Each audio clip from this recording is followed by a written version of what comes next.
Perhaps what you didn't know is that your coffee cup isn't as easy to recycle as you'd think. Yes, I'm looking at the screen at John Maguire, who's at one of those recycling centres, and he's looking through the stuff in front of him. John, what have you got for us? A load of rubbish.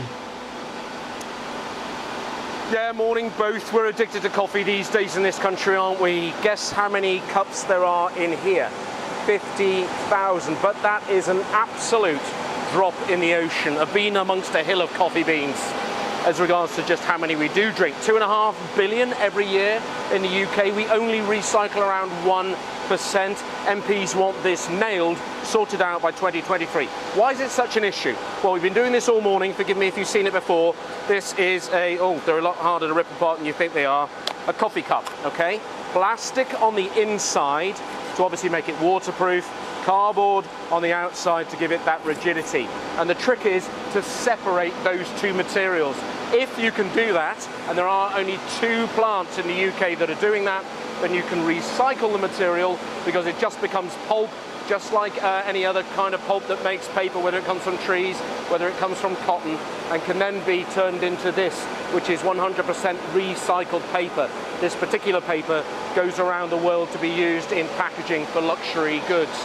Around 2.5 tons of paper, by the way, on that spindle, which interestingly is called a box. Who knew?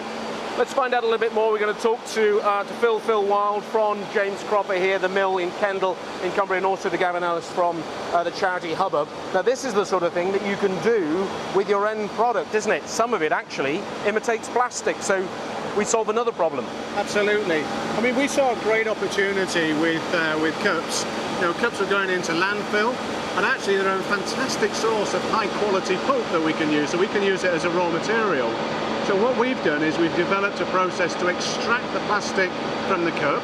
That then goes on to be reprocessed, and what we're left there is with the pulp that we can use to manufacture into products. And here are a couple of examples. Just take the liner out there for us. So this is a replacement for plastic. I mean, it feels like plastic, but it's cardboard, isn't it? Absolutely. Works very well. And you can recycle into paper bags as well. How many cups would go to make this? So this is a bag we're using. You see that they've got the Cup Cycling logo on there, so it's showing that it's got a cup in it. Every bag has got a recycled cup in that bag. Yeah. Gavin, you've proved that this can work. We're doing it on a tiny, tiny scale, less than 1%, but you've run a couple of schemes that show us it can work. That's right, yeah, we've run a scheme in Manchester and then in the City of London, in the Square Mile. So in the Square Mile between the 1st of April last year and the end of last year, we recycled 4 million cups.